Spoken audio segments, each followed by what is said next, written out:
Don't talk about playoffs. You kidding me? Not a game, not a game, not a game. We talking about practice. We thought they were, and we let them off the hook.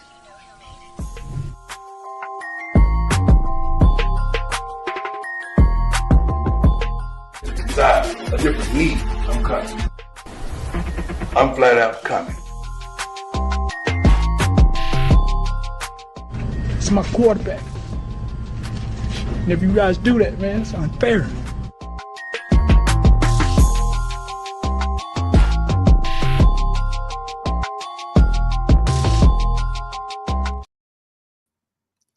Oh yeah. Hello, everyone, and welcome once again to another edition of the Sports Report Podcast. I'm your host, Mr. William D. Morgan. Got a lot to talk about tonight. Got a lot of hold ends ending tonight or today. We got a lot we're going to cover. Let me go ahead and bring my co-host in, my man 7-7. What's up? Well, I'm confused by something. What's that? Why is anybody letting Dave Portnoy near any college campus? Doesn't he just look like the type of guy that's gotten kicked out of more than one fraternity for making women feel uncomfortable? Oh yeah, I agree with you. Well, hey, hold on. Where the I fuck agree is with your you. facial hair? You look like an alien. It had to go, man. It had to go. Did you lose a fight with a bottle of Nair or something, man? It had to go, man. It had to go. Oh, jeez, man. You saw me What? this morning. I was like 3/4 asleep and had it on my coffee. That doesn't count. Oh man, let me see what's going on, Jerry. What's up? What's up, Jory? I need this Sanders stand to chill out. They taking both of these things personal. They really are. You would think he's the Kendrick Lamar of football players or something. Oh, you gotta get ready for that. Yeah, First day of November. That's right. We getting ready early. We practicing early, but they're taking it personal, man. I mean, on one spectrum, Shedeur is a rookie, y'all. He's not gonna be ready. He's a rookie. No, It's going to take him time to learn. It's going to take him time to get acclimated. Dylan Gabriel is a little bit of a different case because he's looking to move the football downfield, even if you have to dink and dunk it. Whereas you got Shedeur, he's trying to make the huge play, and a huge play won't always be there. well, in with Shedeur, like you look at the numbers that he put up in preseason. What was it like? 17 of 29, like a 58% completion percentage, 152 yards. Didn't throw any picks, only two touchdowns. Like his longest pass was 30 yards. Mm-hmm. Like that's if this was literally anybody, and this is the thing that frustrates me because I want Shedeur to be successful. I don't root for anybody to fail.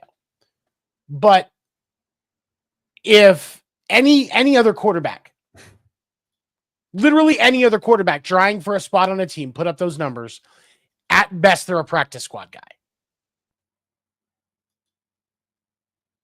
I agree. Like, and that's, and I'm not saying he won't be at least a decent quarterback in the future once he has time to prepare, especially you get to learn from a great mind like Joe Flacco.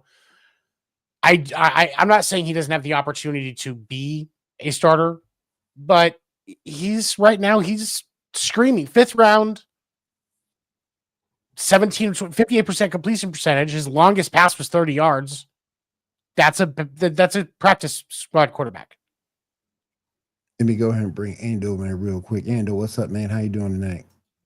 What up? All right. I'm gonna agree with 7. Give him time to train. Give him time to learn the playbook. He's only ran essentially one kind of offense in college under his dad. Give him time to learn. If he's not, I think Gabriel proved that he's the backup. Yeah. Shedeur can be the third string, if not the practice squad.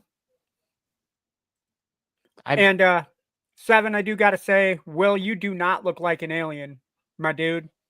I heard what you said, 7. Next time you shave, I'm gonna say you look like a 17-year-old teenage boy. That's what I'm gonna say. Every time I shave my face completely, my wife tells me I'm not allowed to go within 500 feet of a school. Damn. That's why I always keep the chin hair. Damn. You can't go 5. Damn. And Jory, I get it. I think the last name does a lot for him, but the Browns are at that crossroad right now where you need to put the best team that you can to win to keep up with the Baltimore and the Cincinnati and essentially Pittsburgh. I think on paper, the Browns by far the worst team in the AFC North. So you need to put a team out there with experience that gives you the best chance to win, and Flacco does that. Shedeur does not. Fair. That's 100%. Oh, he gonna give you the best chance to win until he start messing up. And when he start messing up, then that's when I think he might make a change. It depends on which version of Joe Flacco you get, though, because like if you look, there was a stretch last season where Joe Flacco looked great. Mm-hmm. And then you get like if you get that Joe Flacco, that's a team that can at least disrupt what's going on in the division. I'm not saying you're a playoff team with him or anything like that. I'm not stupid, but that version of Joe Flacco is a disruptor. But if you get what they got, what they had, who was it? He started for somebody in the playoffs last season, didn't he? But don't forget, no, because he didn't play. He didn't play in the playoffs last year. Because he was. Here, I'll take. Or maybe it was the year of. It was a year or so. It was the year ago. before that they lost to the Texans in the first round. That Joe Flacco, you don't want that. That's a Joe Flacco where you're going 0-17. But if you get, if you get the good part of Joe Flacco for a few weeks, you can ruin somebody's early season. Last year he played with Indianapolis, went 12 touchdowns, 7 interceptions, 1,700 yards, 65% completion percentage, and a QBR of 53.4, which is the 4th or 5th highest that he's had. It's actually been the highest that he's had since his final season in Baltimore. That doesn't surprise me. Real quick, let me go ahead. Real quick, let me go ahead and bring Erica on. Erica, what's up? How you doing tonight? How you doing? I'm doing good. How are you guys? We're doing good. Welcome to the show. But no, what I was going to say about the Browns was the Browns open up the season with the Bengals at home, the Ravens on the road, the Packers at home, the Lions on the road. Then they take on the Vikings in London. Then the Steelers. You could easily start 0-7. Yeah, they could. If you put Shedeur Sanders out there or Dylan Gabriel out there to start the season, you're going 0-7, right? I don't care. I don't care the formalities that the quarterbacks have. I don't care the physical specimen, the intangibles that they got. The Bengals signed Hendrickson today. The Steelers, the Packers, the Ravens, the Steelers. Damn. They all have formidable defenses. You do not want to throw a rookie out there. I gotta have Wi-Fi ears. Just remember, don't choke. Don't choke, Will. Don't choke. He's not a Dodgers fan. Or a Mariners fan. But here's my thing though. It's good to know you just acknowledge that you choke. Thank you, Ando. But I always acknowledge that I'm not a fucking fish, Erica. I'm not a Marlins fan. No, Mariners, not Marlins. But my thing is this. I love calling you that because it just pisses you off. I'm going to start calling you a Padres fan now. Dag. Or is it worse to call you a Giants fan? I won't be confident they were playing any of them defenses. None of those defenses. Just what Jory said. He is not anywhere near ready to play in that physical of a division. He would get absolutely fucking destroyed. That last game that Shedeur played, where he was like, what, 2 for 5 and compensated for -3 or 5 or 7 yards that he played it. That's second and third team defenses. He played. Yeah, he's not ready. He's not ready for first team defenses. I mean, you can see him too. He was holding the ball way too long. And you can always see him, instead of trying to move up in the pocket, he was moving back. He's getting sacked. He doesn't have Travis Hunter out there moving around to play to fill in that spot and just wherever he can throw the ball. And somebody's got to get that out of his fucking skull, because it's going to get him. Fuck you, Damian. Fuck you. You're in timeout, sir. Fuck you, sir. Absolute fuck you. And Jory, I'm going to call you a Jets fan before I call you a Mets or Yankees fan. Fucking root for them New York Jets, man. Whoop, whoop.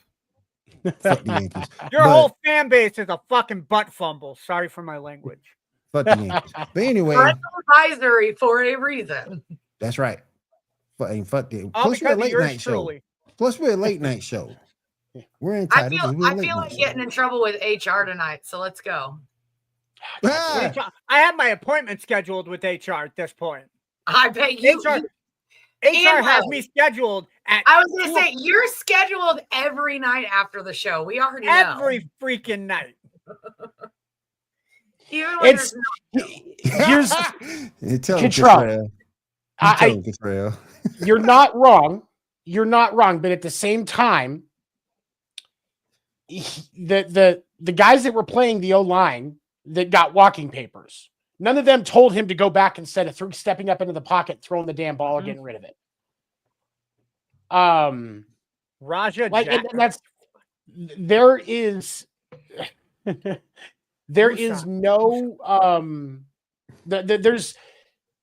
Did he have the best protection? No, but he made a lot of mistakes that were self-inflicted.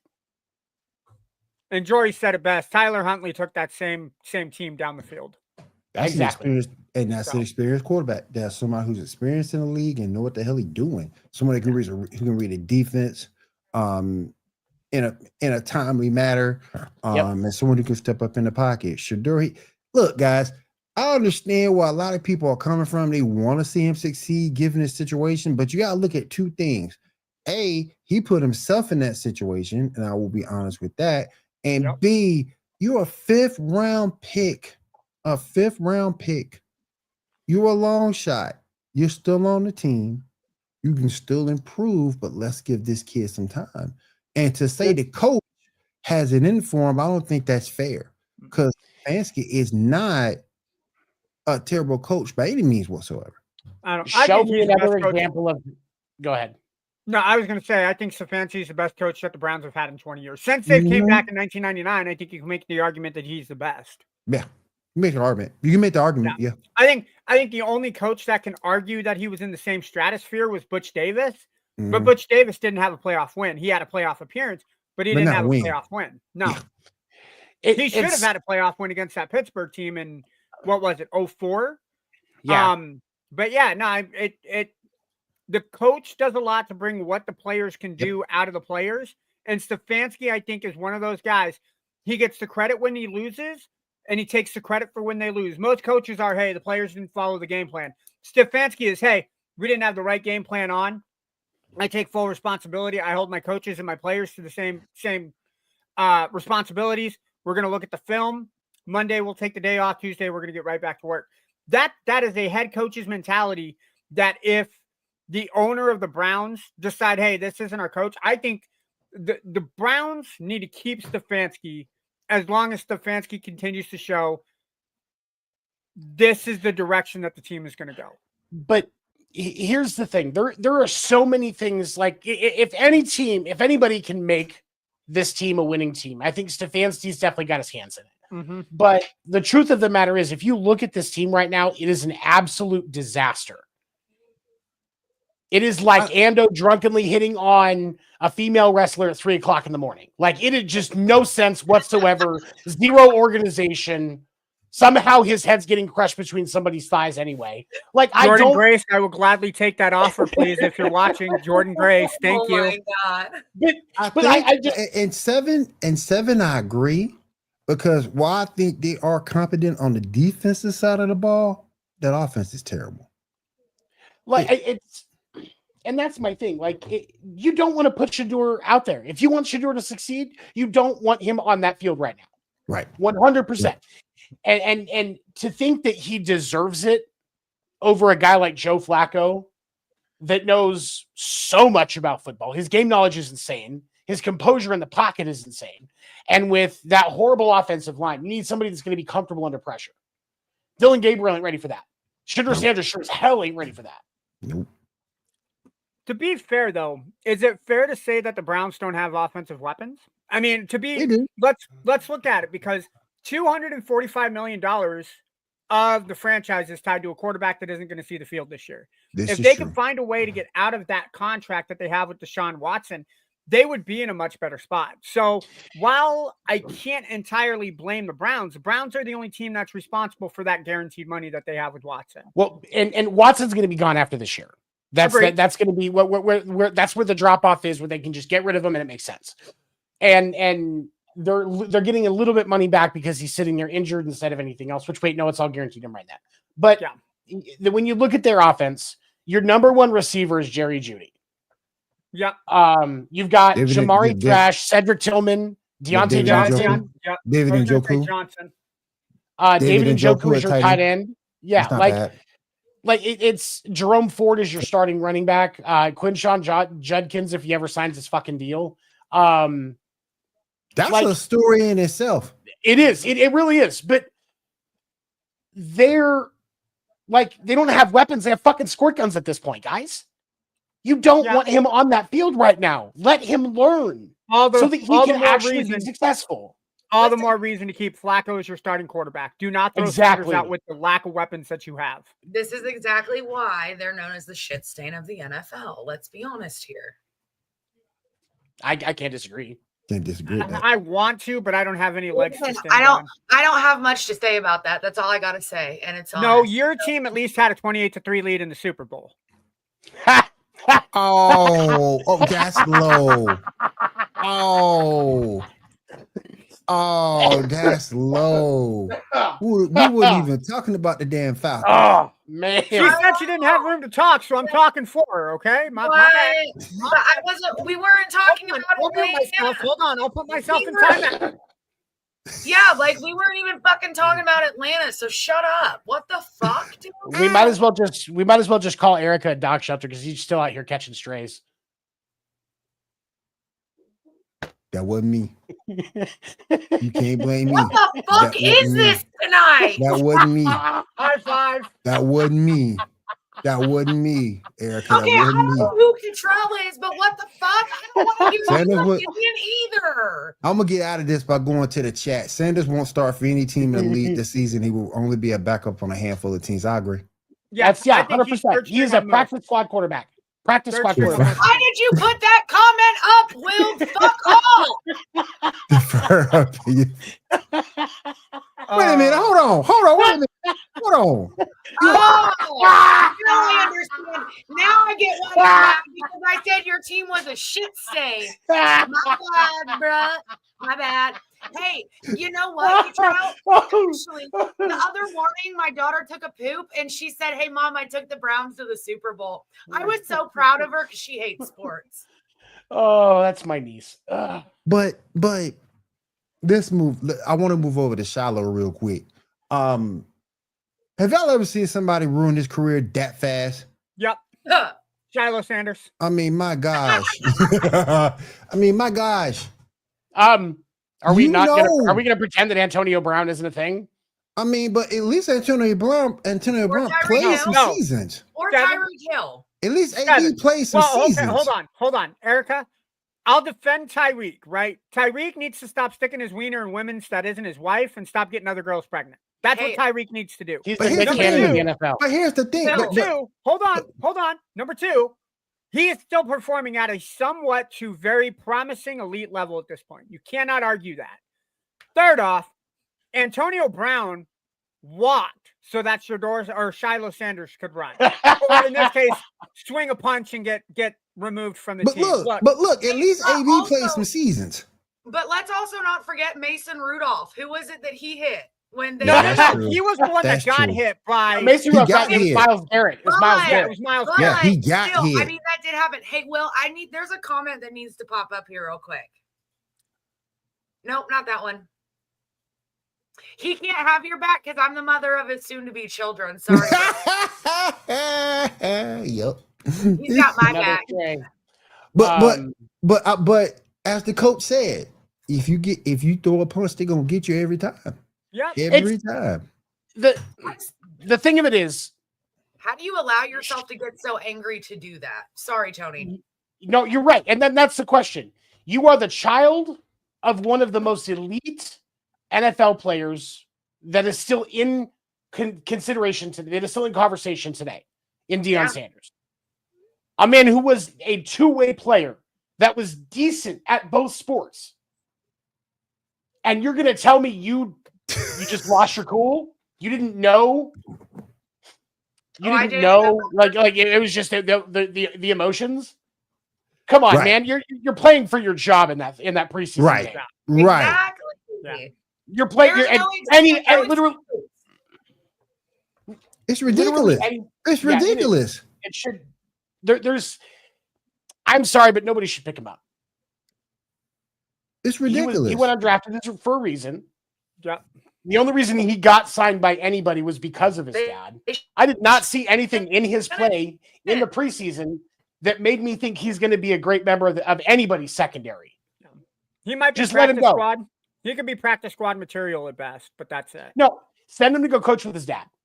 Just go coach with your dad, bro. Go coach the secondary of Colorado. Be an intern for a little while you learn what you got to do, and just go coach. Yeah. Those who can't do coach, just get started. Yeah. It wasn't Shiloh's number that was retired at Colorado. It was his brother's. Yeah, it shouldn't have happened either. But agreed. They both should have been fine. Absolutely. That's yeah. Here's my thing though, and we're gonna talk about that because the thing that kills me with Colorado, you're gonna put Travis Hunter and Sanders up there, but what did they win? It shouldn't have been neither one of them. I get it that. Have been neither, it shouldn't have been neither one of them. It should have been Cordell Stewart. Agreed. Or Rashad Salam. Just saying. Yep. Didn't Hunter get Heisman? If that's the case, then Ryan Leaf's number should be retired at Washington State because he was up for Heisman. I'm pretty sure he got Heisman.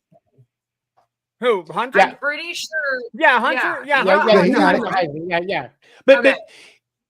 But you gonna retire jerseys? But if you gonna retire jerseys and put people in Hall of Fames, it should have been Cordell Stewart.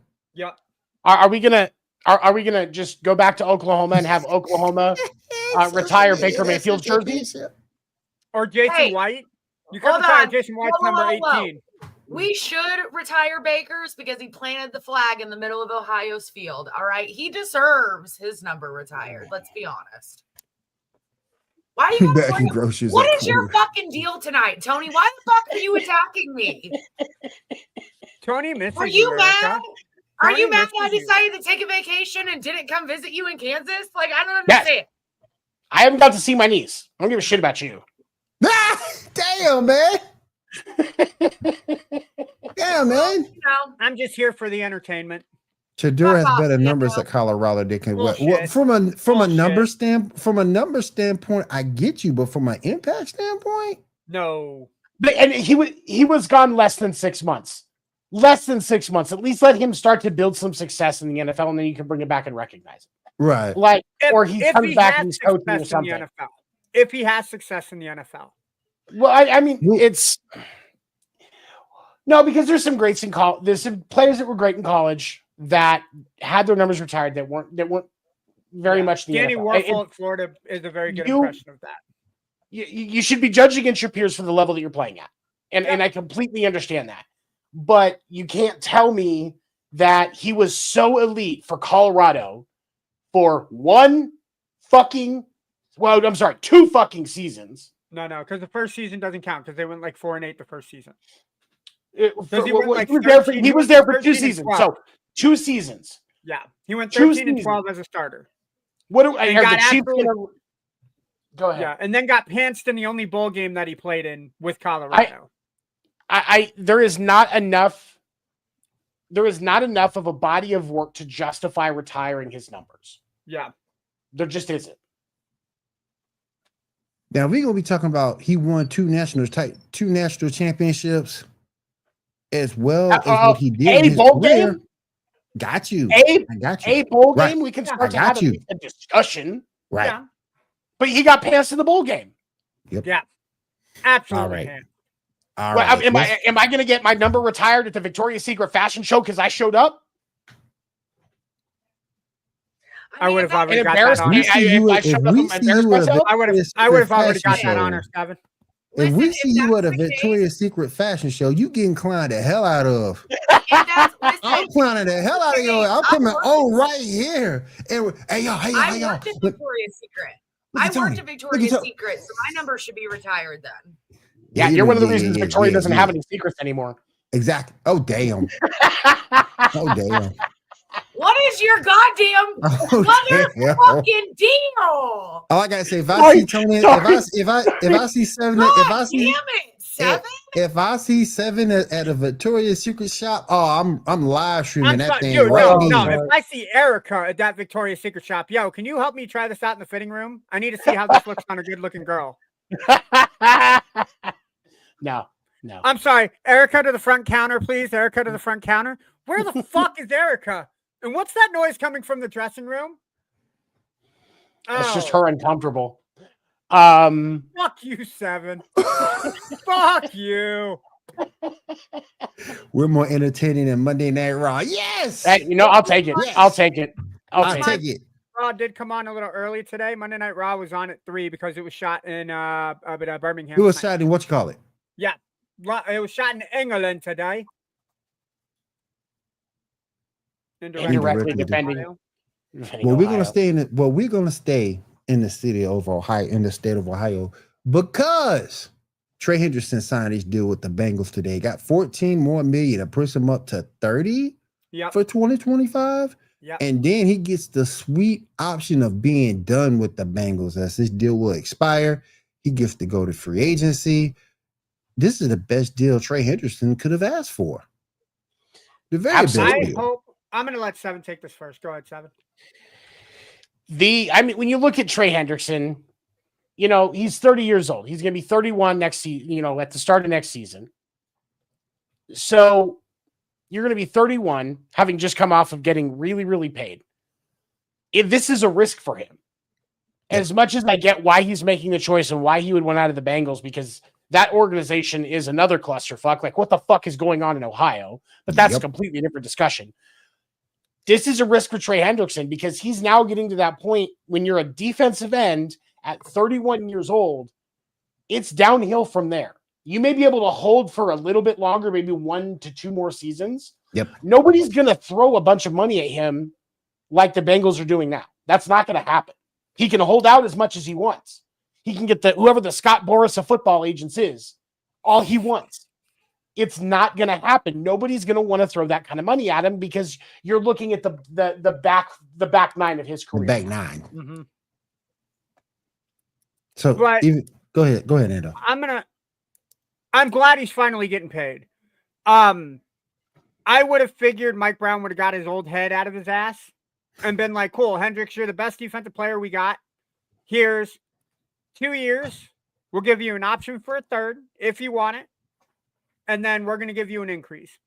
Looking at the new contract, if I'm Trey Hendrickson, I'm taking the money, flipping you guys the bird, and being like, fuck you guys. I am going to make you guys regret giving me the money this year. And I'm going to make some other team. I'm going to make some other what team. What up, man? Oh, no. Burn the Falcons banner. Michael. Oh, shit. That's all I got to say. That was me. I love this deal for Trey. He's finally getting the money that a top 2 or 3 defensive tackle is getting this year, or defensive end is getting. Yes. and then he can flip the Bengals the bird on the way out the door. He should have been paid a long time ago. Mike Brown is in the same geriatric fucking room that Jerry Jones is in. Where both of those guys should be sipping old bourbon, talking about the glory days when they could use the N-word without getting in trouble.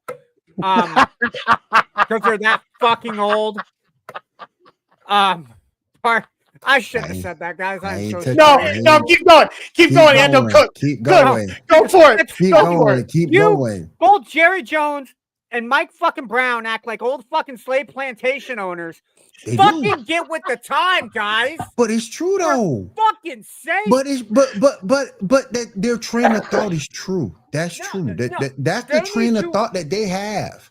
They need to grow the fuck up. I get that they're 80 fucking years old, but give up your fucking team. You want to know why your teams haven't won anything is because you have this outdated mindset. Yes, granted, the Bengals made it to the Super Bowl 4 fucking years ago. Mm-hmm. What's your playoff success been like then?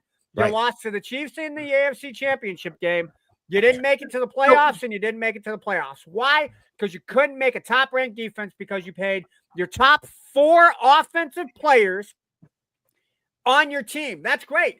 I can put up 40 fucking points, but if I'm giving up 45 every game, well, mathematics. Simple fucking mathematics. 40 is not 45. Fuck. The thing for me is when you look at this mentality that Mike Brown has. We can bury Cincinnati. We're gonna hold on to that Super Bowl trip 4 years ago when you beat a Kansas City team that was depleted and injured, and then got pants in the Super Bowl. Yep. Right.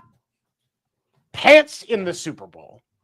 You shouldn't have been there to begin with, and you're gonna ride that high. This isn't like when the Diamondbacks were against the Rangers in the World Series a few years ago, where they actually beat legitimate teams. They were good consistently the entire time, and there wasn't a question that they deserved to be there. That was except a good for run. nutsacks like Mad Dogs. And it was a great run. That was a good run, yeah.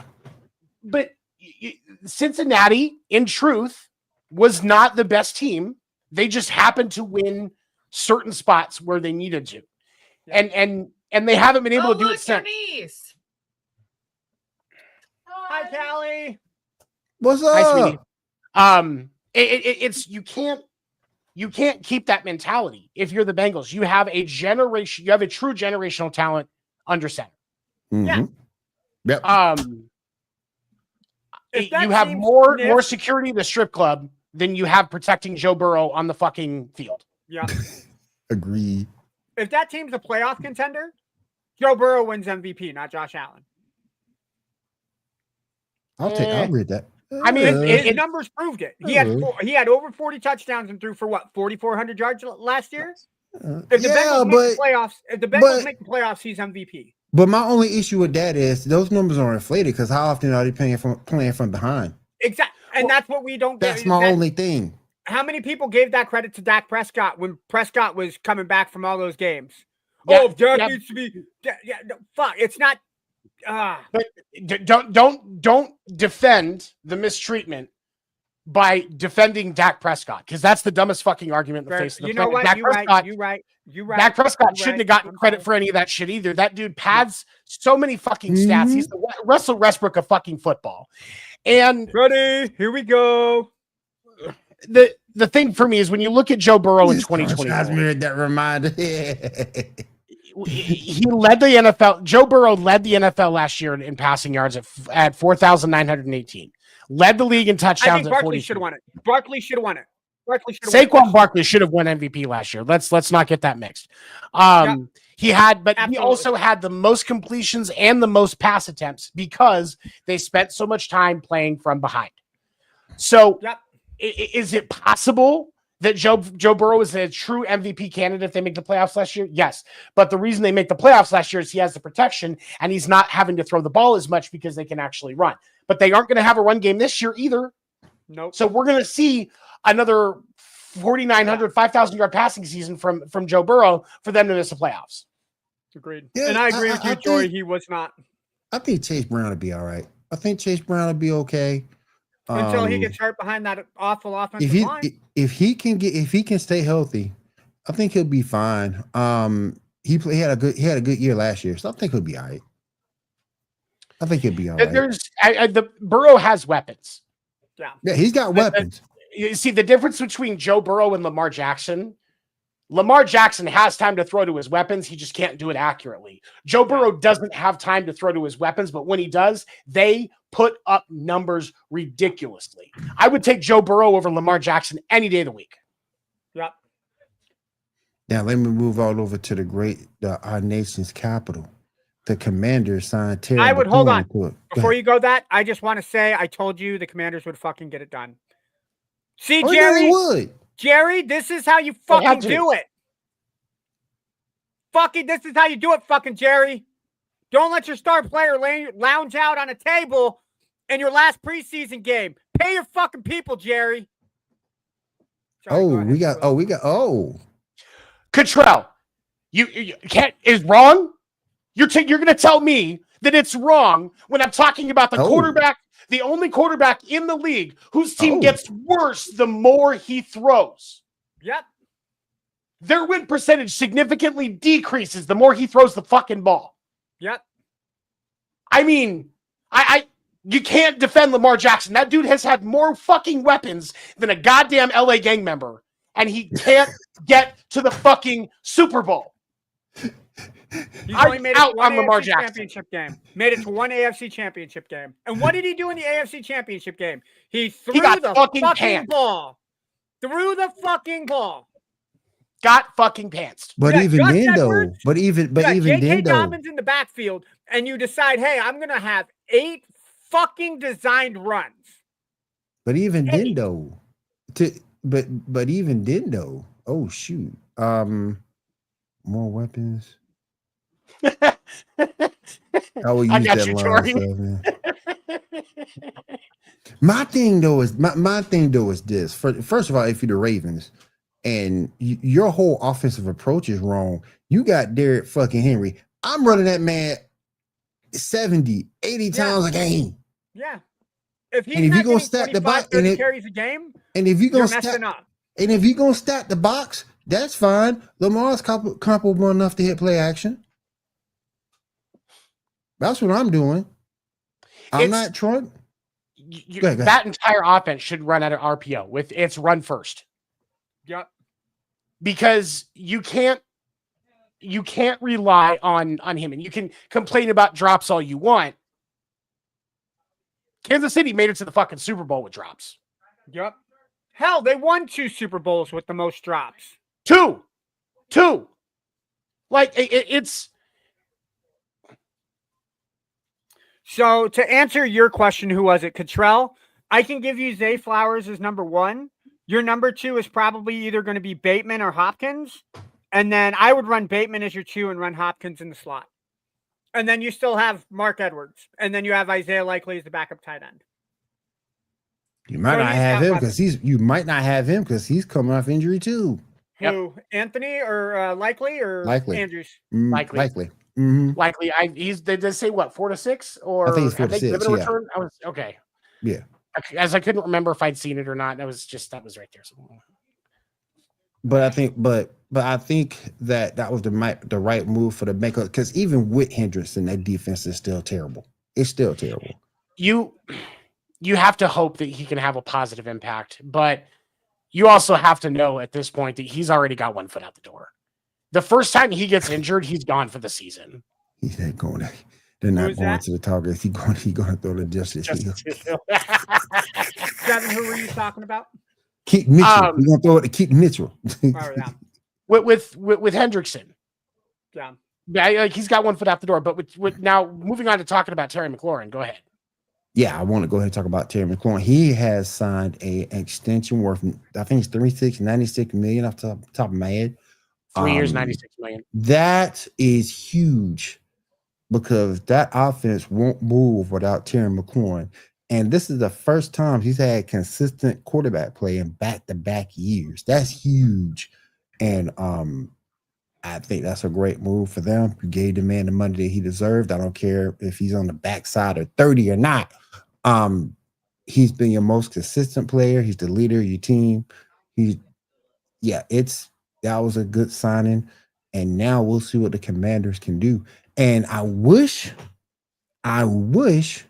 John was here because they finally got rid of the running back I hated the most. Brian Robinson is gone. He is now a San Francisco 49er.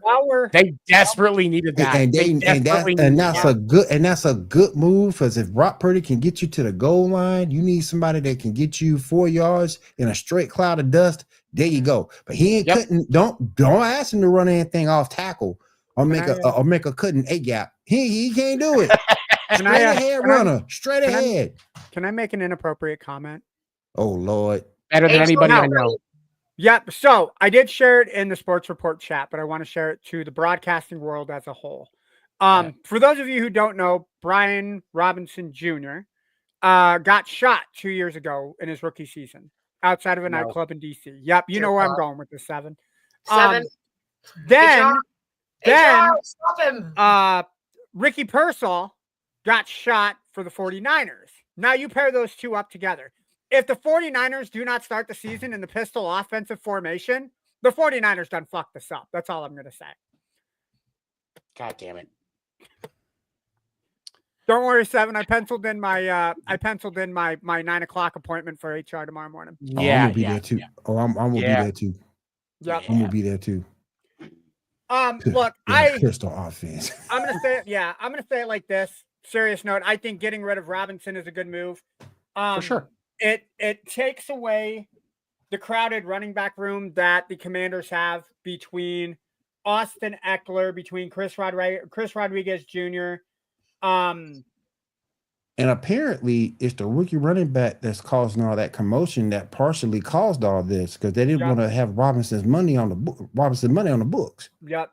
And then as far as wide receivers go, you got KJ Osborne, who played with the Vikings last year. You're not going to get much out of Deebo Samuel unless you're inside the red zone, because all he's going to think about is the donut shop down the street from the stadium that they're building. Real quick, Contrell, he is a Chiefs fan. Yeah. 7 is a Chiefs fan. You were about to say a 49ers fan. No, Chiefs fan. I think it's a good move. You had to re-sign Terry McLaurin, and I said it a couple weeks ago when Terry was asking for the trade, that between Magic Johnson and Josh Harrison, that ownership group and the management team of the Commanders, they would make a deal. They had to. They had to. Look, Jaden Daniels is a solid quarterback. I don't think Lamar Jackson has had more weapons than Ando has had women in his bed. Damian, you're getting a pay raise. I mean, do we really say that he's had weapons though? I mean, I've had. Oh, now all of a sudden he doesn't have weapons. You agreed with me 5 minutes ago. Yeah. You agreed with me 5 minutes ago. Where's that energy now, Ando? Look, I'm just saying, I've had 2 women in my bed since I moved this bed in. Okay. Oh man. If Derrick Henry, I think we'll say is a legitimate weapon. I think we say Mark Andrews is a legitimate weapon. So yeah, no, I can agree with that. Fuck you, Damian. You're in timeout now. You can say whatever you want about quarterbacks when you get to root for Mahomes every Sunday. So, hold on. So you got to remember the history. He ain't wrong. You got to remember the history that the Chiefs have had. We're going to talk about the Chiefs in a minute. Brody fucking Croyle. Brody fucking Croyle. Think pen. Right? So I will give credit to Alex Smith. Alex Smith was a damn good quarterback, but he was a game manager. He wasn't the type of guy that's going to put it down the field. Oh my God. I just found my name for next week's show. It's Unhinged O'Clock. Thank you so much, Tori. Hey. But for real though, here. Will you look at Lamar Jackson and every weapon this man has had, and he's had weapons. I don't care what people say. He's had weapons. Yeah. I mean, how many high draft receivers? Now, you can talk about maybe not getting free agents in their prime. I get that. But when you go back and look at how many high draft picks at the receiver spot that they've had on that team, come on now. That's their fault, though, because they don't draft high receivers. They don't draft well. Flowers are the only two. Flowers are the only 2 receivers. Everybody else that they have brought in has been past their prime receivers. Odell Beckham Jr. past his prime. DeAndre Hopkins, I thought he did okay in Kansas City last year. He's past his prime. He's not the same receiver that he was in Houston. He's well, and hold on, He's you know, older, and too. you know what? And Contrell brought up Hollywood Brown. Let's talk about Hollywood Brown real quick, because fuck you. What? The hell? God damn it, Rob. Oh, hell no. Oh, hell no. Motherfucker just hung up Blake Bortles in my Hell fucking no. room. Oh God, that's funny. That man had one And he season. put it over the Mahomes jersey. He put over But- the And he Mahomes put it jersey over the too. fucking Mahomes jersey. Listen, Way to go, So- Rob. I know you're watching.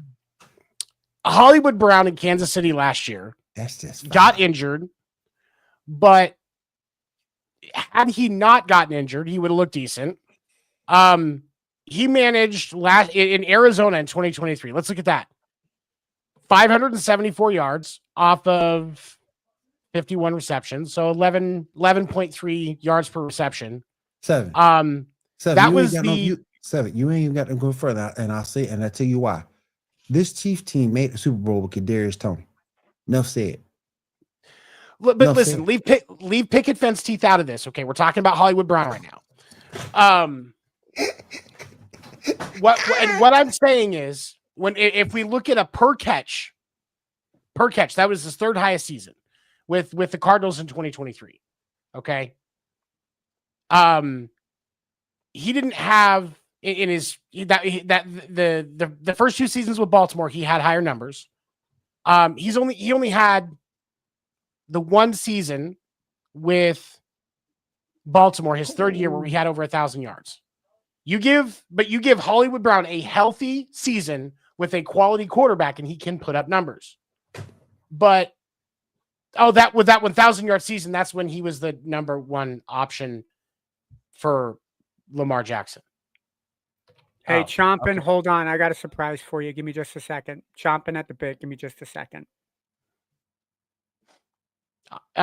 Jory, to answer your question, Hollywood wanted out of Baltimore because of Lamar Jackson and hold on, let's be clear. Lamar Jackson and his mom, who's also his agent, because she's apparently according to a lot of because apparently she's a pain in the ass too. I don't know, but I'm just saying that's what the reports say. But I can't. I want to like Lamar Jackson. I loved Michael Vick as a kid. You know, I wasn't as big of a fan of his dog handling policy, but as a quarterback, he was great. So for me, I want to like Lamar, but he comes up short more times than not. Now, some of it because Todd Monken, I know he calls the worst fucking plays imaginable. Absolutely. But Lamar Jackson also comes up short in big moments every time. I know he ain't about to do what I'm thinking he's about to do. I know he ain't about to do that. I know, Rob. I know you ain't about to do it. He's about to. Somebody brought man. it up. Somebody brought it up. Sunshine. Don't do it, man. Don't do it, man. He ain't there yet, dude. I got sunshine on a cloudy day. Oh, and don't do it, man. Don't do it. Oh my God, dude. Dude. It's Fabio. Dude. Okay.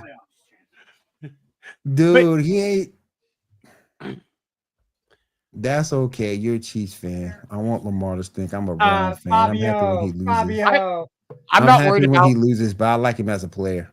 I'm not worried about the Ravens. What am I going to do? Face them and watch them lose in the playoffs? I don't care. Yeah.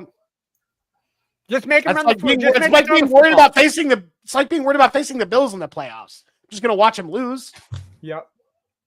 I mean, you know, when your quarterback is the most clutch quarterback in the NFL today, you're not really worried about a lot of teams. No, we're not. Except maybe the Eagles defense. Maybe the Eagles defense. That's about the only thing that scares me. No, the Eagles. That Eagles defense won because Kansas City brought a dollar store line to the fucking Super Bowl. No, you're right. Minus Creed Humphrey. Humphrey. All respect to Creed. If I had Dan Servicing, y'all would have won. Let me stop. No. Shut. Will, you shut that fucking alien face up. I'm going to agree with 7 at this point, man. Don't be talking shit about Dan Sorensen. We don't want him on the team no more, man. He and his best friend went to New Orleans for 2 years, and even the Honey Badger was like, "Nah, man, I'm retiring. Thanks, goodbye."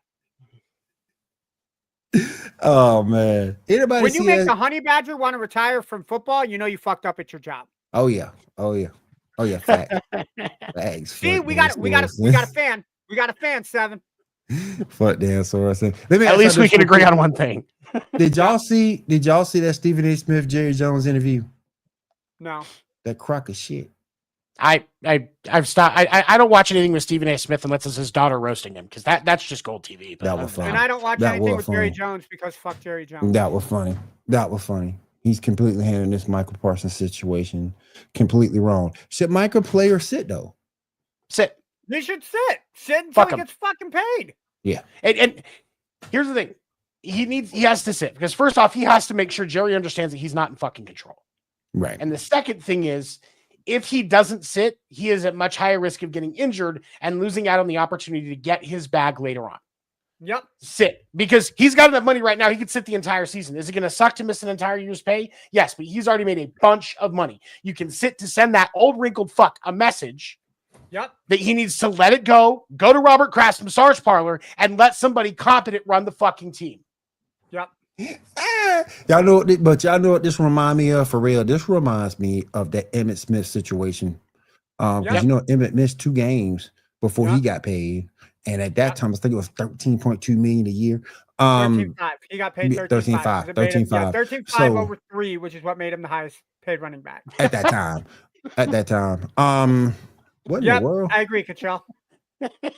Rather chew a brick. Look, at this point, a white squirrel named Latrell could run the Cowboys better than Jerry Jones. Listen, here's the thing that I truthfully just don't understand. Jerry Jones has enough money. Why not just fucking give the team up, sell it, because let it go? It's pride. He's an old white man. It's pride. 90s. It's pride, because he knows that because right now, if he gives the team up, his legacy is that he won the only Super Bowl he won, or maybe it was 2, it was 1 or 2 that he won were because of Jimmy Johnson. Yeah. If he let the team go, all 3 were won because of Jerry Jones. I'm sorry, it was 3 because of Jimmy Johnson. Yep. If he lets the team go, because Barry Swisher's team was Jerry Johnson's team. Yep, it was. So you've got 3 Super Bowl wins because of Jimmy Johnson. If he lets the team go, it's his fucking pride. That's why he won't let an actual competent GM into that building to help them build a team. Yeah, like it's exactly what Control said. It's just crazy to me because as soon as you hear, oh, they're going to Dallas, like your heart breaks for them because you know nothing's going to come out of it. My problem though, just became irrelevant. My problem, the player might have a brand after that, but outside of that, they're not going to have anything. My problem though, brand. But what good is a brand if you're not making it to the NFC Championship game? If you're not making it far into the playoffs. Dak is great. Hey, cool. Dak has his own cologne, interception perfume, right? I'm going to wear it every game because I know I'm giving the ball away. Fucking, that's cool. But at the end of Dak's career, if he doesn't leave Dallas, it's going to be the same as Tony Romo. That, hey, I have all these stats. I dated really hot supermodels and singers, but I have nothing to show for it. My problem is this. Even if that man retires, even if he gives it up, he has his family in power, and that's the same mindset as him. Here's the thing. I don't think Steven, it is. Stephen Jones can get it right some of the time. Yeah. If you have Stephen Jones as the CEO of the team, and Stephen actually does what should have been done before in bringing in a GM, that team could actually generate a modicum of success. Yeah. But as long as the structure stays as it is now, they couldn't win a game on Madden. I'm sorry, Cottrell. Jerry Jones is the crypt keeper. That's why he hasn't croaked yet. He would couldn't actually free himself to own it forever. He's going to be the Walt Disney of the NFL. Walt Disney. Yeah, that's how I was going to say the same thing. I mean, isn't he kind of already? He is. Sub-Zero ass. Hold on. We must go talk to our Lord and Savior, the Master, Mr. Jones. Mr. Jones, it's negative 40 degrees in here. George Pickens wants an extension. Okay, no extension. Yeah. A couple of other things I want to get to real quick. Jacoby Myers from the Raiders has requested a trade. Only because Amari Cooper's coming back. We got Amari Cooper coming back in the fold. Yeah. A vet on a 1-year deal. What? The rated. Go ahead. Who wants to? Why would anybody want to play the fucking Raiders right now? Pete Carroll's offering and chewing gum. Pete Carroll, the man who doesn't know when to use the best fucking running back in the NFL. Hey, I never said that Pete Carroll was perfect, man. Okay. If I'm an NFL player, because and here's the thing, especially offensively, defensive is not as bad, and I will clarify that defense is not as bad, but offensively, that's actually a worse offense. That's probably one of the few offenses in this league right now that's worse than the Browns. Yeah, because they have no quarterback. I wouldn't say that quite yet. I wouldn't say that quite yet. You got Brock Bowers, you got Myers, you got Genty. Right, you got Genty, yes. They don't have a quarterback. It doesn't matter because they don't have a quarterback. You would take Flacco over Geno Smith. Yes. I'm taking Geno. Geno Smith wasn't even good enough to save fucking Seattle. I'm taking Geno. They took Sam Darnold over Geno Smith. That's a good question tomorrow for Coffee and Sports in the morning. Y'all tune in tomorrow, 9 a.m. Eastern time. Coffee and Sports in the morning. That's a question. I don't. Charles took that last comment personally. I'm going with Geno on that. Oh my goodness. I mean, Geno or Officer Farvo champion. Yeah. Well, no, Officer Farver broke his wrist, so ain't no. Yeah, that's why they signed. That's why they picked up. That's why they picked up Kenny Pickett today. Kenny that's Pickett, right. Okay, I forgot about that. I mean, so we're gonna go with got replaced by Sam Darnold and Tiny Hands as our quarterbacks. Kitten Mittens. Kitten Mittens. Kenny Kitten Mittens Pickett.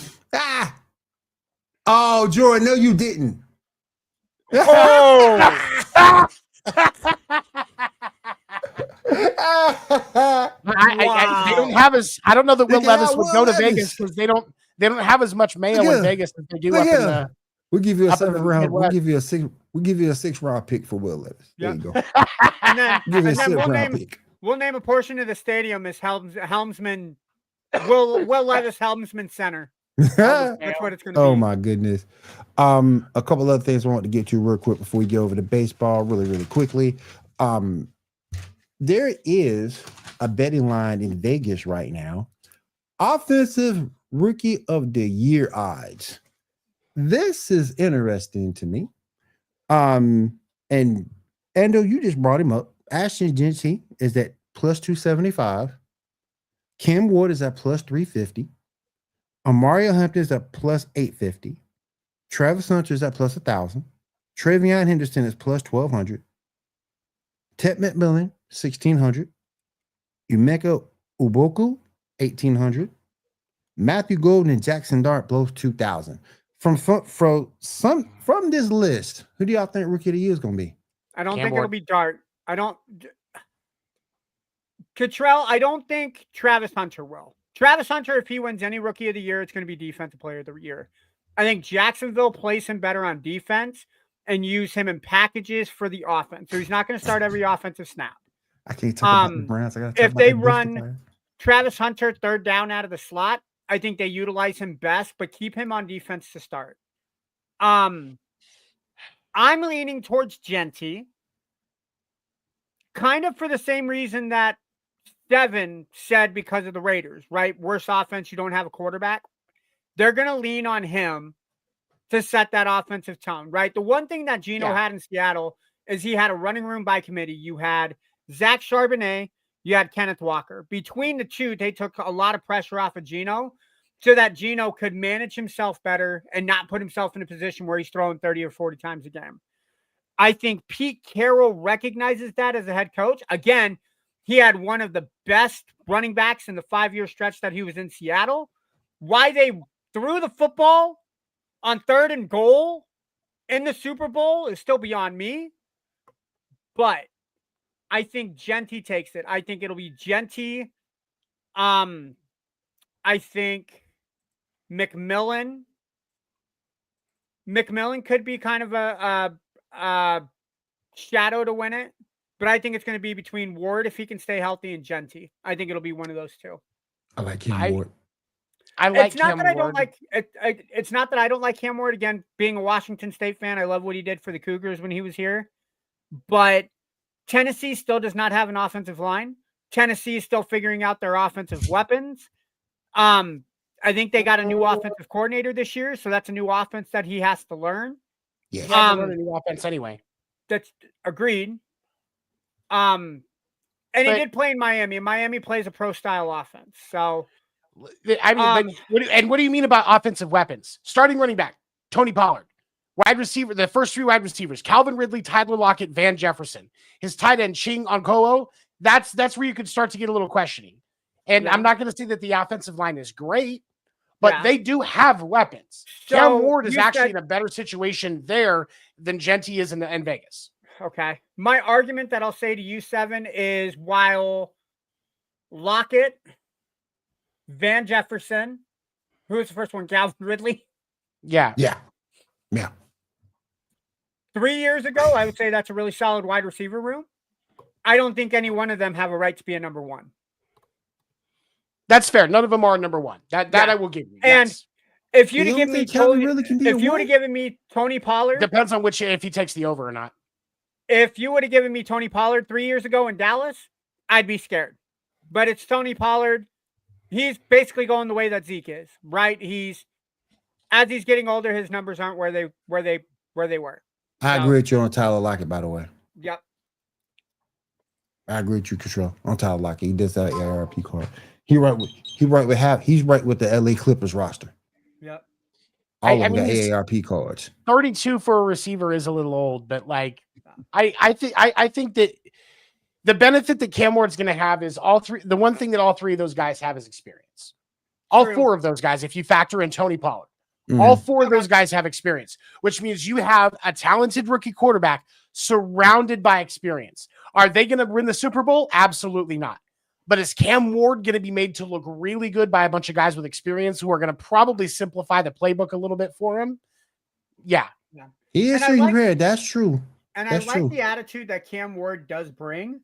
Because got a great he held mentality. he held his team accountables for OTAs and practices during the preseason where he's the first one that shows up. And he put his foot down. Look, as a rookie, I shouldn't be the first one coming in here. You guys as the leaders need to be here as I am. So as a rookie to take that initiative and say, hey, I want to win. I want to get better. You guys that are the veterans, you guys that are on the rookie lineups like I am, you guys need to show that same initiative. For a young man to be able to do that, that says a lot about his character. So He's got natural leadership. yeah. And I think that goes a long way, especially with the weapons that he's using. Do they have a number one? No, but they do have experience. And I think that's going to be very valuable to him. And I still think that he makes quite a bit of noise. And I'm not just saying that because he's one of the quarterbacks on my dynasty fantasy team. And I want to see him have a great career so that I can use him and get rid of Jordan Love. I'm saying it my two because quarterbacks are Mahomes and Lawrence this year. So The man you thought was white. yeah. And Arthur Smith is black, right? listen, Look, you've been flipping shit to Erica all night. We can flip it back, man. I'm not saying, I'm just saying, Erica, I got your back. listen, the name Jordan Love is a super white fucking name. Okay. That is a super white fucking name. Jordan Love is the third name I use if I was an adult actor. Thank you. Thank you. Behind Miles Longschlong and Miles Longdong. Those are the Oh man. Real quick, let My me rate this ship real quick. Oh, Derrick shit. Rose is getting his number retired, January Talking 24th. about time, man. Ando, do you think this is the right move? So I'm going to say it like this, right? As a Chicago Bulls fan, Will, we do not have a lot to take pride in We don't. over the last 10 years. Yeah, I'll go 10 years. Last 10 years, we don't have a lot to hang our hat on. You and I have both been very vocal about our fuck Jerry's, fuck Jerry Jones, fuck Jerry Krause, and fuck Jerry Reinsdorf. Oh yeah. Reinsdorf needs to just sell the fucking team. Yep. But He won't. But Nope. they are doing the right thing in retiring Rose. Look, had Rose not been screwed by Tom Thibodeau, I was about to say that same thing, Chomp. I was going to say that the Bulls maybe have one finals appearance because I think with Rose healthy, I think they beat the Miami team the second year. So they go up to take on the Oklahoma City Thunder. Mm-hmm. I don't know if they beat the Oklahoma City Thunder. Who do they have? Boozer, Rose, Because Joakim you Noah. may have Boozer, Rose, Joakim Noah. However, I do like Thibodeau's coaching style over Billy Donovan's. Oh, okay. Over Billy Donovan. I was about to say, 'cause what the Donovan fuck are you talking about? Donovan was the coach of the Thunder at the time. No, Scott Brooks. Scott Brooks was the coach of the Thunder. Yeah. Ooh. Okay. So let's just say the Bulls have a finals appearance. Maybe not a win, but they have a finals appearance. Yeah. You don't trade Derrick Rose. You maybe get rid of Carlos Boozer because his old happen ass needed to go 2013, 2014, 2015. Look, when your jump shot consists of up here, and then as you start to come down, it's like, oh shit, the ball's still in my hand. No, you go sit down. Go sit down. And Joakim Noah, his shot basically just push pass from the chest. Now, fuck out of here, man. How do you just no, I'm not gonna go there. I'm not gonna LeBron put that man in handcuffs. Rose didn't have a number 2 to help him in exactly. That series. Yeah, look, that's true. Defensively, that Bulls team was ecstatically great on defense, but you didn't have anybody on offense besides Derrick Rose, right? Yeah. So if you make a finals appearance, I think Rose stays through the duration. But again, because of Thibodeau and the way that he coached his team, it fucked Derrick, especially with that ACL tear. He was never the the player. But the Bulls are doing right by getting his number retired. It is doing right to the best superstar that you've had since 23. That's all I think that's all I need to say. I think that's all I'm gonna say. I think that here's the thing that pissed me off. The Bulls could have signed this man back to let him have a couple of seasons to end his career as a Bull. Yep. And that's one thing that ticked me off. He should have never been a Timberwolf. He shouldn't have been a Cavalier. Should be a Cavalier. But I think the Knicks, I can say I'm fine. I'm fine. Maybe the Timberwolves. Because he fit a role with the Knicks. Yeah. But I think so. How much of that was them giving him the opportunity to win a ring because they knew he wasn't going to get it in Chicago? He wasn't going to get it in New York at the time. Nope. Because that was right. And I'm not right. I'm not saying all of those teams make sense. I'm just saying getting him out of there as the principal of the situation, getting him out of there. How much of that wasn't just out of respect? Hey man, you know what? We owe you. Go get a fucking ring. I'm going to say it like this. Based off of the interview that I saw, because there was a TV special that was done where Derek got the call. He was blindsided by the trade. So I think in a perfect world, he didn't want to leave Chicago. Like Chicago gave, not only is he from Chicago, right? Mm-hmm. But the Bulls were the team that he grew up wanting, right? Yep. And it's kind of like if I'm going to use this as a really bad example because I don't know if they get traded. If I'm a ball boy for the New England Patriots, right? Because Bledsoe was the first quarterback that I ever really followed in the NFL because he went to Washington State. I was living in Connecticut at the time that he was drafted. So that's why I have the Bledsoe jersey. It's also the first ever jersey that I ever got. So if I'm a ball boy in New England, I'm from Connecticut. I've lived there for all my life. And they're like, hey, we're going to send you to Kansas City, right? They don't have a ball boy. We think you're going to be in a better position to be a ball boy there. I know it's a bad analogy, but at the same time, my heart and soul is in New England. That's where I personally want to be. Don't cut the rope out from under me and saying you don't have a choice in this. Like if you would have asked me and been like, hey, this is our state of mind. This is what we want to do for you. I'm sure in a situation like that, I could be convinced to be like, hey, cool, I'm on board. Let's do this. But I think for Derek not to have a say in that and being like, hey, we're shipping you to New York for these pieces, right? If Derek had a say in it, or if Derek was talked to about it, and this is why I kind of like how the NBA has changed, where no trade clauses are in effect, or where certain players who have the platform that they can stand on, right? Hey, like Luke Garza for the Minnesota Timberwolves. He's from Iowa. Minnesota drafted him. He wants to be in Iowa. He wants to be in Minnesota because it's close to Iowa.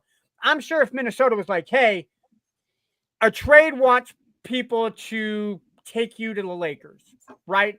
I'm sure if Garza was told that you're gonna go to LeBron, you don't have a choice. He'd be like, "Oh, I mean, it's LeBron, but I really wanted to stay here." Whereas a conversation behind closed doors, it changes the mentality of how you think. I think that's what affects me most is Rose going, is that he didn't have a say. I think if Rose had his ability to make the decision and have a say in where he went, I think he would have stayed in Chicago. Yeah, sounds like you meant humiliation. But that's the thing I don't know that I would say that though, because if you look at getting out of Chicago was his best chance to get a ring. Yeah. Because it wasn't going to happen there. There wasn't enough pieces. Tom Thibodeau was trying to run the fucking miles off of those guys at that point, just like he did in fucking New York. Like, that's just his thing. Yeah. But I don't know. I don't know that he would have won it. Was he blindsided by the trade? Yeah. That part, that doesn't surprise me that the Bulls would be that stupid to not at least say, hey, we're looking at this. Hey, this is on the table. Hey, how do you feel about this? Anything like that doesn't surprise me. But I don't know that he wanted to stay. All right, let's go ahead and move over to 7. Let's get everybody caught up in the world of MLB. 7, I'll let you take it. All right, so let's start talking about the New York Yankees. And I want to talk about the Yankees, not because I want to shit on them, because I'm a Red Sox fan. Shit on them, 7. We get to because fuck the Yankees. But and you're making it really easy right now. Right. Cook them, 7. When we look at the Yankees and what they've been dealing with right now, in that series with the Red Sox, they lost three of the 4 games. Anthony Volpe gets benched in favor of a rookie. We have fans, analysts, everybody calling for the head of Aaron Boone, Brian Cashman, and really talking about the weakness. Hey, what's up, David? The weakness of the the Yankees, because the Yankees consistently cause self-inflicted wounds all the time. That's their MO. It was, we talk about the playoffs show you who you really are. Last year in the World Series, we saw who the Yankees were last year. Nothing changed. Hold on. Which Yankees Nothing are we talking changed. about? Are we talking about the Yankees in game 7, where they were up 5-0 being the real Yankees, or the real Yankees being after the bottom of the 5th? I'm talking the Yankees in that entire series, with the exception of 4 fucking innings in that game 7. Or I'm sorry, well, no, because the first game they were good up until Freddie Freeman hit that, So okay, so we'll say 12 innings out of 9 times 7, 63. Yeah, 63 innings. Like, I mean, this is who the Yankees are. Yeah. So my question to you guys, and I'm going to pose this question because I've kind of said this, but I want to get your guys' thoughts. Would it be better for the Yankees to miss the playoffs, or have to go into the playoffs and lose in the first round? No, we're deferring Dodgers talk until next season. Would it be better for the Yankees to lose enough that they miss the playoffs so that things can change now, or be behind the ball because they have to stay in for a series against, probably Boston at this point, and lose before they can fire their GM, fire their head coach, and start the search? But in all reality, do we really think they're going to fire them? Let's be honest. Do you think they're going to get fired? I think they're in the best. I think it's more of a possibility now than it has been in a little while. I'll agree with that, but I don't see them getting fired. I think it would take a monumental collapse for the Yankees to fire Cashman and fire Boone. Agreed. As long as the Yankees stay competitive, I don't see Cashman getting fired, and I don't see Cashman getting rid of Boone. It's the sad truth of it is The Yankees are just like the Steelers, where if they stay in playoff contention, that's the norm now. I know the fans want to see changes on it. But I think at this point, it would have to take a monumental collapse for the Yankees to be like, okay, look, this isn't working. We have a brand to withhold. Let's blow it up and start over. I mean, but in all reality, shouldn't that have been done after the 5th inning last year in the World Series? The argument that you can make is how many other teams in that position would have blown it up? Yes, I know we're talking about the Yankees screwing up the bottom of the 5th and on for the World Series. But if you say the Mariners in that position, people aren't going to go, about the Mariners. Hold on. The reason we're not talking about it is because it's the Yankees, right? The Yankees have that reputation to sit on, right? But go ahead. Here's the thing. And here's where this situation is. As a Red Sox fan, I understand intimately what the standard is in New York for Yankees baseball. Yep. It's World Series or bust. And exactly. Yes, last year they got to the World Series, but they got fucking embarrassed. That was also the first World Series they've been to since 2009. You had Brian Cashman, and this is why Cashman ultimately has to be on the chopping block. Yep. That roster is not a championship roster, first of all. No. Second of all, he fired Joe fucking Girardi and brought in Aaron Boone, a guy who made a couple of plays in his baseball career and was an analyst on TV, to come run one of the biggest baseball brands in existence. I would argue the biggest baseball brand. Arguably the biggest baseball brand in existence. You do that. And he has done nothing but stumble the entire way. His team lacks fundamental discipline.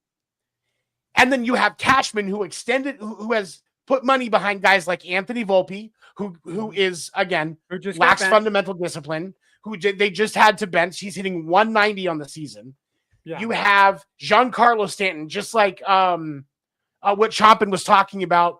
Trying to watch him chase down a ball in the gap is like trying to watch a 14-year-old dog that's on his last leg chase a ball one more time. Like it's. But my thing is this: if you call for them to be fired, I get that, I understand that. But who's taking their place? Well, but that's the thing is you can go back. You can ask Joe Torre to come out of retirement. Joe Torre would come out of retirement for that team, even if it's just to fill a spot and get him back in the right direction. Or no, because Tony La Russa, he really is too old. But like you bring in somebody like Joe Girardi, or you bring back Joe Girardi, you bring back Dusty Baker, Ron Washington. Oh, I was being facetious. I'm sorry. Like Baker seems like the last guy you want to manage that Yankees team. Ron Washington with the Angels. Yeah. Would be a better coaching choice right now than Aaron Boone. And Aaron Boone has done what he can because Cashman has not given him the best options. Yeah. But what I'm saying is, at this point, it is clear you are not going to be a championship team with Aaron Boone and Brian Cashman. Yeah, you're not. So it is actually, like, and I believe because of the impact of the coaching search, yes, for baseball, and missing out the going to the wild card and then losing the wild card, you're looking at a difference of a week in that head coaching and GM search. But we all know in professional sports, when you're searching for a coach and a GM, that week is a lot of time lost. Mm-hmm. True. So I believe for the Yankees, if they want to get back to being successful, they need to miss the playoffs. Let Judge sit. Why are you wasting time and energy on Jazz Chisholm in positions that he's not meant to play? Sit him down. Your GM in Brian Cashman let go of Carlos Narvaez, who is responsible for 3 of Boston's 8 wins by himself against the New York Yankees this year. They traded Narvaez for next to nothing, and he is now the starting main catcher for the Red Sox. If you have Narvaez behind the plate instead of Austin Wells, and the guy that and if it's Narvaez and I can't remember who the other person is that they have. If it's Narvaez as the starting catcher behind home plate for the Yankees, what's he hitting, like 260 this year? That's much more production. And his defense, he's actually had if it wasn't for what is it? I'm trying to remember. If it wasn't for Nick Kurtz with the A's, Narvaez would be a very strong favorite for Rookie of the Year. And they traded him for next to nothing. This is where Cashman comes into play, because his roster building, he does draft well. But Narvaez, they drafted him. He's now in Boston and is doing very well. Garrett Whitlock, one of Boston's best relievers, actually threw a gem tonight against the Orioles. Oh, Boston got him for free from the Yankees in the Rule 5 draft because they didn't protect him. You know who's bullpen is struggling this year? The Yankees. Brian Cashman has to be on the chopping block because of things like these are just examples. But this is why Cashman and Boone have to be on the chopping block, because it's not one season. It's a culmination. It's a history of failure and not meeting the standard of Yankee baseball. I mean, and can I just be fair? I'm going to go ahead and bring up my Dodgers because I'm going to bring my Dodgers up. Look at how many times, I can't help it. Look at Dave Roberts. That man is constantly criticized, constantly, because we choke, we fuck up, we this, we that. Boone's doing the same shit, but I never hear anybody say anything. Oh, when's he going? It's his turn. There has been some criticism of Dave Roberts earlier this year, but the difference is Dave Roberts adjusted, and we are still at a point where we can see the Dodgers at least in the NLCS. And Chompin, you're 100% correct. They messed things up with Aroldis Chapman too. The Yankees not improving the pen for the last 3 years. This is what I'm talking about. This is why it would be the Yankees.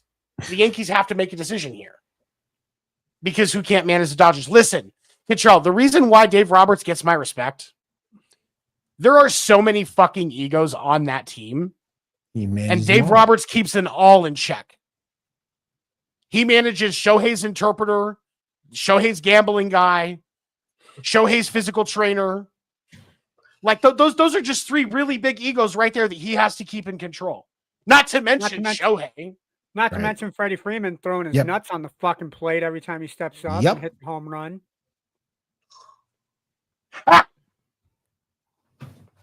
Hey, this one wasn't me. It wasn't me neither. It wasn't me neither. It wasn't me neither. Damn it. I'm in a good mood tonight. So go fuck yourself. Go fuck yourself, man. Fuck yourself. No, Seven, here's what Seven, I'm gonna respond with this, right? I think it's pretty outside the realm for the Yankees to win the division. They're 5.5 back of the Blue Jays, and they're half a game back of the Red Sox right now. So unless the Blue Jays and the Red Sox handily fall off, which I don't see happening, we'll say the Yankees are slotted in for a wild card. Yeah, it's their wild card. Right now, they're wild card team. Looking at the wild card, like I said, they're a half game back of the Red Sox, but they're a game ahead of the Mariners. Right. Behind them, 3.5 games are the Royals, 5 games are the Rangers, 5.5 are the Guardians. Can the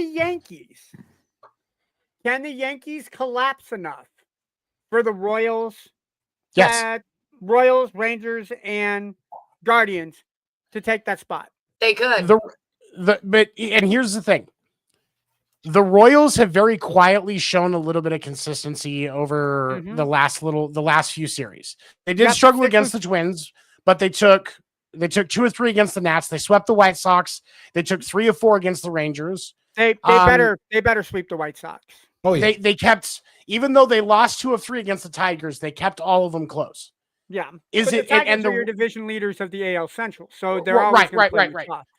The Royals are one of those teams where they seem to get tight at the exact right time when they're going to make a push. Yeah. You have one of the greatest shortstops in baseball in Bobby Witt Jr. Yep. You have one of the greatest catchers in Major League Baseball in Salvador Perez. Yep. They actually have, when you look at their rotation, it's not bad. Seth Lugo, Michael Wacha. Michael Wacha is a top-tier receiver, used to pitch for Boston. I know a lot about him. Michael Lorenzen's really good. Noah Cameron is a rookie who is actually he's from the same city where I used to go. I used to live in St. Joe, Missouri.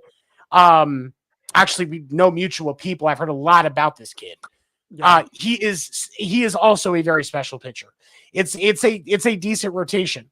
You look at Vinny Pasquantino is on a hitting streak. Jonathan India doesn't get the credit he deserves at second base. Michael Garcia, okay at third, but he's I mean, when you look at him as a hitter, he's still hitting 298 this year.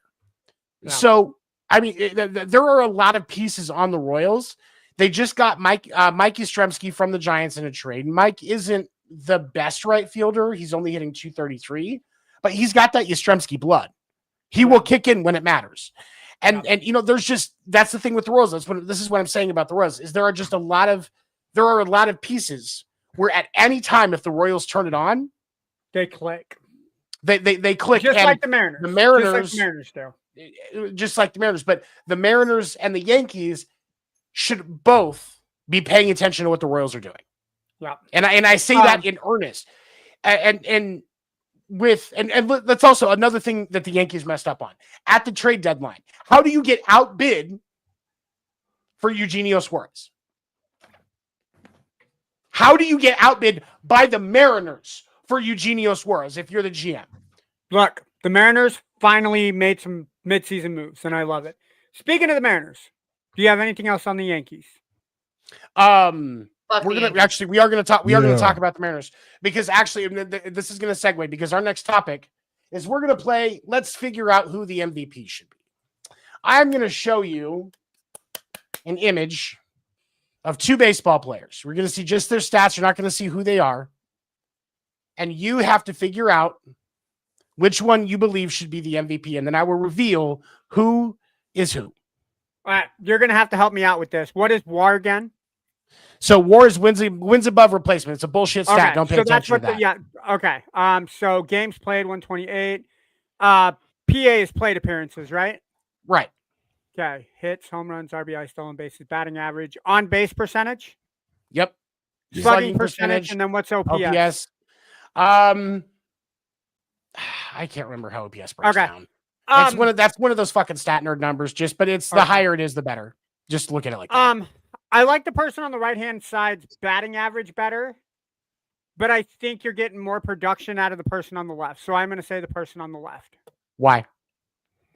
You're getting more RBIs batted in. Stolen bases can be an intriguing number. And while the person on the right is getting on base more, the person on the left is making more of the plate appearances and making... Solid contact went up at bat, too. I don't know. Something about the person on the left-hand side is screaming go for him. Okay. So, Erica, Will, are you guys in agreement with him? Yeah, no, I mean, yeah, I was answering for him on something, so yeah. Yeah, I agree. And that's what I was about to say. It was Cal Riley. Yeah. And here's the thing. The impact that Cal Raleigh makes, and I love, and as a catcher, I love Cal Raleigh. I love what he does. I love his talent. I think he's fucking amazing. And he has the best nickname in baseball, Big Dumper. Big Dumper. Outside of the kid that Boston just called up, just Nixon Garcia, whose nickname is Password, because his name is fucking weird. But Big Dumper versus the Judge. Okay. On one side, you have for what you would normally see, and here's the thing that I think it actually kind of shocks me. For how the Yankees normally play baseball, Cal Raleigh is putting up Yankees numbers. Yeah. It's more long ball pace. Better than an actual Yankee is. Right. But like that, when you look, Cal Raleigh's numbers are more what you would think a Yankees player would do because they invest more in the long ball. They're they're looking at more of those splash type things, the higher RBI numbers. That's what they want to see. Whereas Judge is, while he's still getting some home runs, he's getting on base a lot. The problem that Judge has is that his lineup around him is not hitting more consistently. So that's why you're not seeing as much as far as, runs scored or things of that nature. One number that I don't see on this list is how many times have they been walked? Because that would help get Judge on base too. I don't see that. Tell you what, I will tell you right now. Okay, so Cal Raleigh this year has been walked. Where's it at? 75 times. Okay. And Aaron Judge, and that's not factoring in intentional walks before anybody asks. Okay. Aaron Judge has been walked 89 times. Okay. That's actually, he leads the league in walks this year. Walks factor in on base percentage, right? Yeah. Because you're getting, how often are you getting onto base, whether it's walks, hits, whatever. Hit by pitches, Right. things like that. Right. So, I do want to correct that. Raleigh hit his 50th home run in the first inning against the Padres today. He did hit that tonight. He's in the realm right now of guys like Mickey Mantle. Like, he's having a tremendous season. Yeah. But so now here's the question. When we look at the MVP award, we've talked about this before on this show. The player that makes the most impact on their team. Based on the way the Yankees are performing and the way we've seen when Judge was out with his injury, the Yankees aren't even a playoff team without Aaron Judge. No. But when you look at that Mariners lineup, and Ando, you can speak on this. Yeah. Without Cal Raleigh in that lineup, the Mariners are still a competitive team.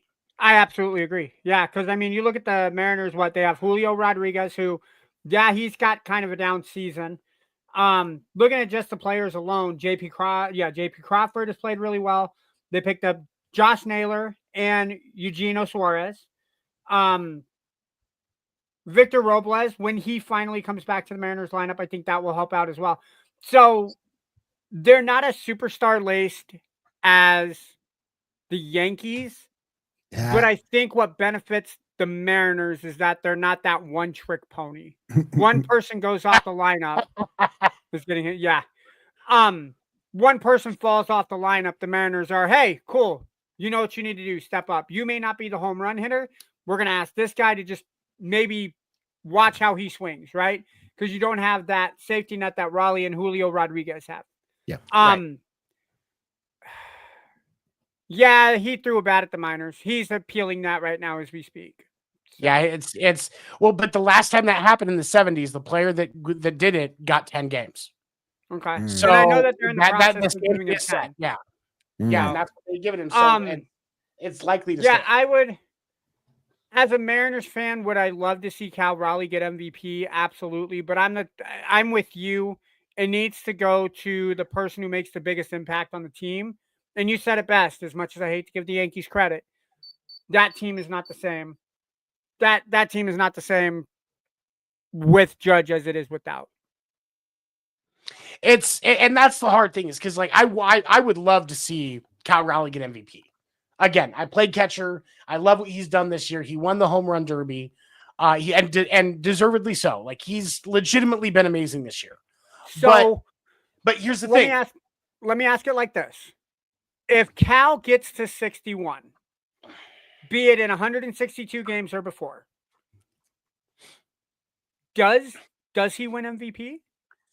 Well, because to get to that 61 threshold, that's kind of a big deal. I mean, it's kind of like hitting 5,000 yards in football as a quarterback, right? I mean, if you hit 5,000 yards, you're kind of in that threshold.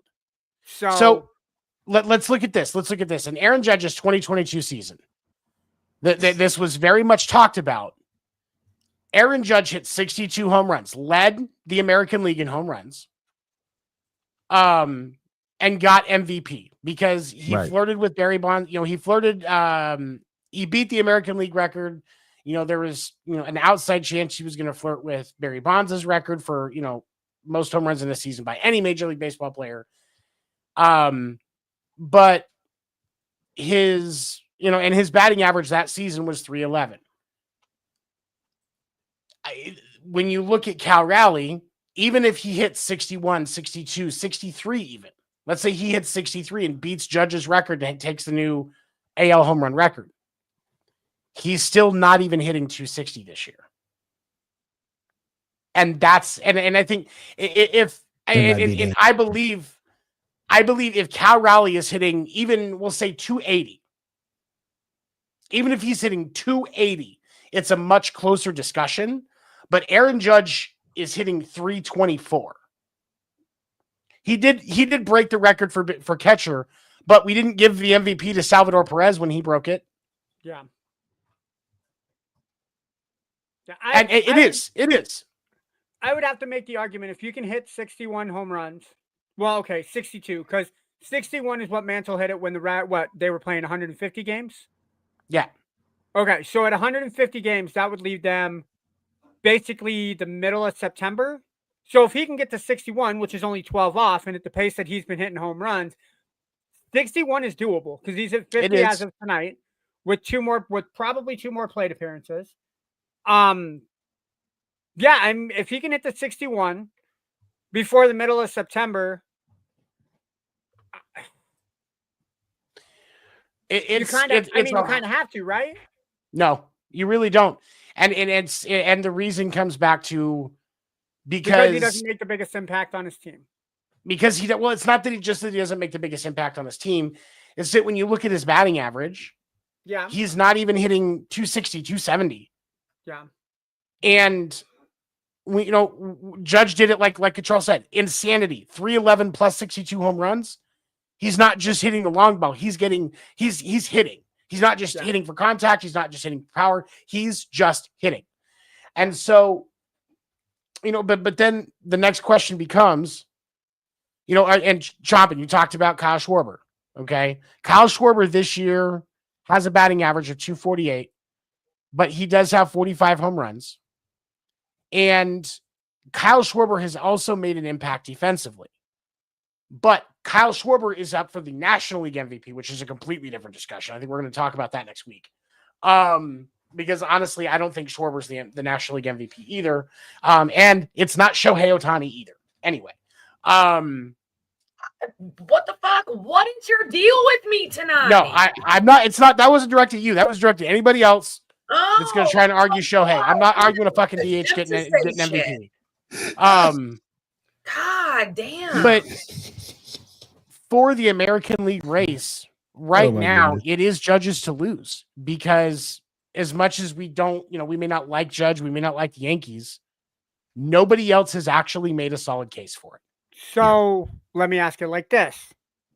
Tomorrow, Judge gets hurt. Doesn't play again the rest of the season. Is it still his to lose? Yeah. Even if he can't play? Absolutely.